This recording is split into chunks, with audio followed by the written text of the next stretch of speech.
안녕하세요. 이번 영상에서는 박정수의 집에서 발견된 한 장의 옛 사진에 대해서 재밌게 풀어보았습니다. 과연 사진 속의 인물들에게는 어떠한 비밀이 숨겨져 있을까요? 시청하기 전 구독과 좋아요 꼭 체크해 주셔서 앞으로의 영상도 함께 보시죠. 그럼 지금부터 그 이후의 이야기 속으로 들어가 보겠습니다. 마광숙은 LX 호텔 자택을 방문하여 박정수의 안부를 살폈습니다. 마루 옆 서재에서 커피를 마시고 있던 박정수는 창밖을 멍하니 바라보고 있었습니다. 조심스레 다가간 마광숙은 책상 위에 놓인 액자 하나를 우연히 보게 되었습니다. 사진 속에는 젊은 시절의 박정수가 단정한 원피스를 입고 한 남성과 손을 꼭 잡고 있었습니다. 두 사람은 골목길을 나란히 걷고 있었고 오래된 부부처럼 평온한 분위기를 풍기고 있었습니다. 이분은 누구시지? 사진 속 남성의 얼굴은 낯설면서도 어딘가 익숙해 보였습니다. 이름이나 인물은 떠오르지 않았지만 마광숙은 사진 앞에서 잠시 시선을 떼지 못했습니다. 마음속 어딘가에서 울리는 기시감. 그 감정은 곧 가슴 한켠에 작게 남았습니다. 그날 밤 마광숙은 공주실에게 조심스럽게 말을 꺼냈습니다. 엄마, 오늘 어르신 댁에 갔다가 사진을 하나 봤어. 젊으셨을 때 사진 같은데 어떤 남자랑 손잡고 있던데. 공주실은 숟가락을 탁 내려놓고 마광숙을 바라봤습니다. 그래서? 누군진 알고? 글쎄 어딘가 본 얼굴 같긴 한데 그냥 묘하게 익숙했어. 며칠 뒤 박정수는 예고 없이 독수리 술도가를 찾았습니다. 처음 찾는 집은 아니었지만 방문은 늘 마뜩 차는 마음으로 이뤄졌습니다. 그녀는 담장을 따라 조용히 발을 옮겼습니다. 술도가 마당에는 이른 아침 정리 분위기가 감돌고 있었습니다. 공주실은 마당 한쪽에서 덩그러니 놓인 나무 박스와 오래된 포장재들을 손질하고 있었습니다. 창고에서 꺼낸 듯한 작은 찬장 뚜껑을 닫으며 이삿짐처럼 묵직한 물건들을 정리하고 있었습니다. 박정수가 마당 끝에 발을 디디자 공주실이 고개를 들었습니다. 뭐야, 여긴 어쩐 일이세요? 목소리는 단호했습니다. 반가움은 없었고 의심도 환영도 섞이지 않은 낯선 톤이었습니다. 박정수는 짧게 웃었습니다. 오랜만에 공기 좀 바꿔보려 했죠. 사람 사는 데가 궁금하기도 하고. 공주실은 박스를 닫던 손을 멈추고 표정을 바꾸지 않은 채 말했습니다. 놀러 오기엔 여긴 별로일 텐데요. 술 냄새에 먼지 냄새까지. 여긴 뭐 휴양지는 아니니까. 사람 냄새는 나쁘지 않죠. 익숙하니까. 공주실은 삐걱 웃더니 박스 뚜껑을 덮은 손등으로 이마에 땀을 닦았습니다. 그 익숙한 냄새 속에 내 딸도 있으니 괜한 관심은 사양할게요. 박정수의 눈썹이 살짝 올라갔습니다. 괜한 관심이 아니라 전달할 말이 있어서요. 어차피 언젠가 얘기해야 했고 마침 들렀어요. 공주실은 천천히 허리를 펴고 박정수를 향해 걸어왔습니다. 한두 걸음만으로도 긴장이 확 다가왔습니다. 그 입으로도 마침이란 말을 하시네요.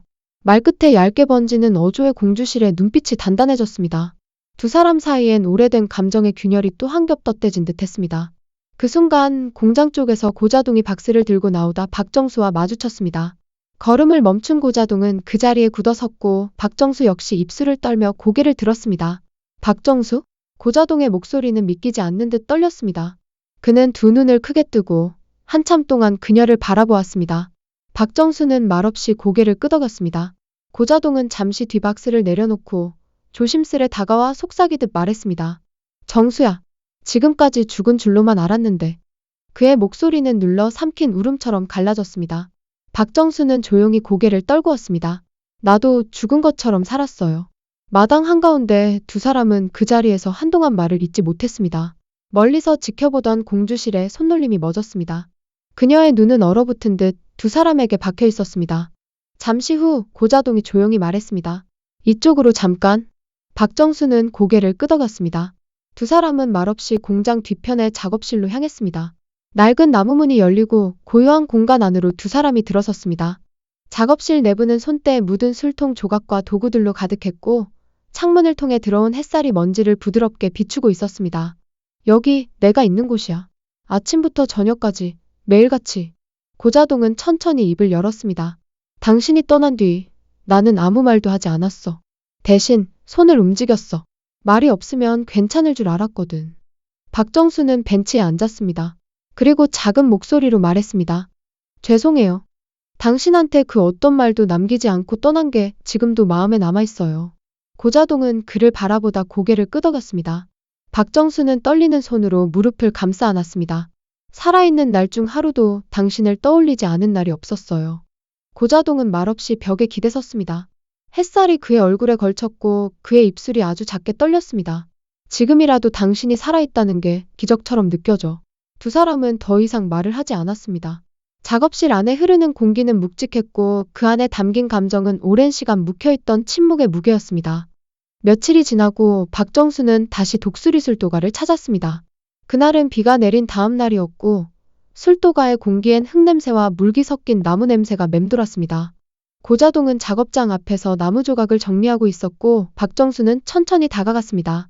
이 날씨 아직 쌀쌀하네요. 고자동은 놀라며 그녀를 바라봤고 조용히 손에 쥔 조각칼을 내려놓았습니다.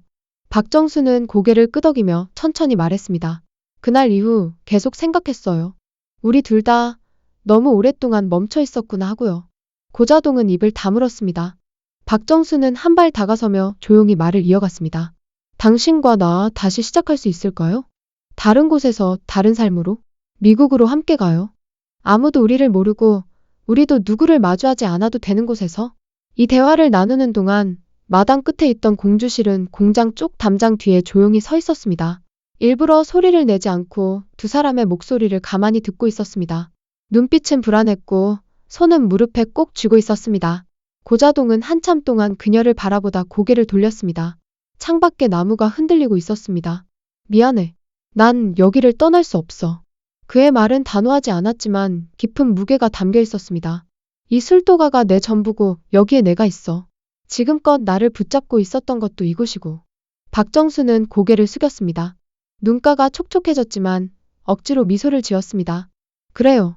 그럴 거라 생각했어요. 그녀는 조용히 돌아서며 마지막으로 말을 남겼습니다. 그냥 나도 당신 덕분에 숨이 쉬어졌다는 것만 기억해줘요. 그리고 조용히 그 자리를 떠났습니다. 공장 뒤편 담에 몸을 기대고 서 있던 공주실은 그 말을 들은 후 깊게 들이쉰 숨을 천천히 내쉬며 중얼거렸습니다. 휴, 이래서 내가 아직은 한 발 앞서는 거야. 고자동은 멀어지는 그녀의 뒷모습을 오래도록 바라봤습니다. 그리고 마치 그녀가 듣지 못할 것을 알면서도 입술을 열었습니다. 정수야, 살아줘서 고맙다. 잠시 후 공주실이 뒤에서 손에 수건을 들고 나타났습니다. 여전히 고자동은 그 자리에 멍하니 서 있었고 그녀는 그의 옆에 조용히 섰습니다. 그래서 갑자기 미국은 아니죠?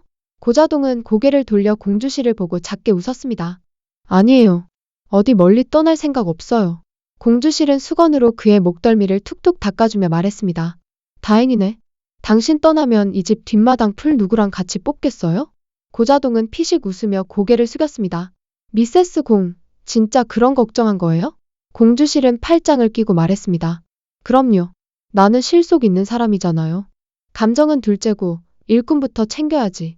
고자동은 웃으며 고개를 끄덕였습니다. 그래도 고맙습니다. 공주실은 발끝으로 바닥에 돌멩이를 툭 건드리며 말했습니다. 나도 고마워요. 아직 내 옆에 있어줘서. 그 둘은 그렇게 한동안 마당에 함께 서 있었습니다. 쓸쓸함도 미련도 없진 않았지만 그 순간만큼은 잔잔하고 따뜻했습니다. 며칠 후 박정수는 한동석을 따로 불렀습니다. 두 사람은 호텔 정원 벤치에 나란히 앉아 있었고 저녁 햇살이 나뭇가지 사이로 부드럽게 흘러내리고 있었습니다. 한동석은 차분히 말문을 열었습니다. 장모님, 얼굴이 많이 수척해지셨습니다. 괜찮으신가요? 박정수는 조용히 고개를 끄덕였습니다. 요즘 잠이 조금 줄었네. 기억들이 하나둘씩 떠오르면 쉽지 않더군. 한동석은 고개를 끄덕이며 말을 아꼈습니다. 박정수는 한참을 망설이다가 입을 열었습니다. 한서방, 내가 오늘 꼭 이야기해야 할 게 있는데. 무슨 말씀이신가요? 당신 아내, 내 딸, 그 아이의 아버지 말인데. 한동석은 조용히 박정수를 바라보았습니다. 눈을 감았다가 떴습니다. 그 아버지를 이번에 찾았네. 독수리 술도가에서 공장장으로 계시더군. 한동석의 눈이 순간 흔들렸습니다. 독수리 술도가의 공장장님이시라면 혹시 고자동 공장장님 말씀이신가요? 그래, 나도 얼마 전에서야 알게 됐어. 기억이 돌아오면서 퍼즐처럼 하나하나 맞춰졌지. 한동석은 깊은 숨을 내쉬며 허리를 세웠습니다. 그분은 지금까지도 그 사실을 모르시는 겁니까? 며칠 전에 말씀드렸네. 그리고 그 사람도 많이 무너졌어. 자신이 모르는 아이가 그렇게 살다 떠났다는 걸 그제야 알았으니까. 잠시 침묵이 흘렀습니다. 한동석은 말없이 하늘을 올려다보았습니다. 박정수는 조용히 덧붙였습니다. 그 사람, 그 누구보다 조용한 사람이야. 말은 없지만 누구보다 따뜻한 사람이고 나를 그리고 우리 딸을 한 번도 잊은 적 없던 사람이야. 한동석은 고개를 끄덕였습니다. 이해합니다. 그리고 감사합니다. 진실을 알려주셔서. 박정수는 마지막으로 짧게 웃었습니다. 이제는 우리 셋 모두가 그 아이 앞에서 부끄럽지 않게 살아야겠지. 며칠 뒤, 이른 아침, 고자동은 술도가 앞마당에 장독대를 정리하고 있었습니다. 습한 흙냄새와 간밤의 이슬이 섞인 공기 속에서 그는 익숙한 손놀림으로 항아리 뚜껑을 닫고 물기를 털어냈습니다. 그때 낯익은 목소리가 그의 등 뒤에서 들려왔습니다. 공장장님. 고자동은 천천히 몸을 돌렸습니다. 깔끔한 정장을 입은 한동석이 정중한 눈빛으로 그를 바라보고 있었습니다. 잠시 두 사람의 시선이 마주쳤고 고자동은 땀에 젖은 수건을 손에 쥔 채 조심스럽게 물었습니다. 무슨 일이신지요, 회장님? 한동석은 가볍게 고개를 숙였습니다.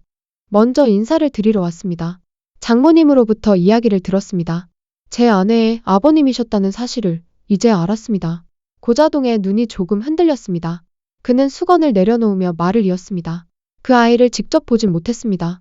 한동석은 고개를 숙이며 차분히 말했습니다. 아내가 살아있었다면 공장장님을 꼭 만나 뵙고 싶어 했을 겁니다. 저 역시 진심으로 감사드리고 싶었습니다. 고자동은 한동안 말없이 땅을 바라보다 천천히 고개를 끄덕였습니다. 그 아이를 한 번이라도 보고 싶었지요. 잠시의 침묵이 흘렀고 두 남자는 서로에게 고개를 숙였습니다. 과거의 미련, 현재의 존중, 미래의 약속이 그 짧은 인사 속에 묻혀 있었습니다. 한동석은 마지막으로 말을 남겼습니다. 앞으로도 장모님 곁을 지켜주십시오. 저희 가족 모두의 부탁입니다. 고자동은 담담한 표정으로 고개를 끄덕였습니다.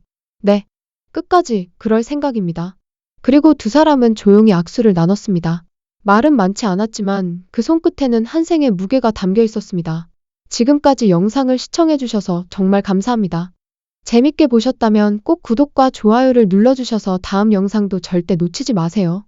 감사합니다.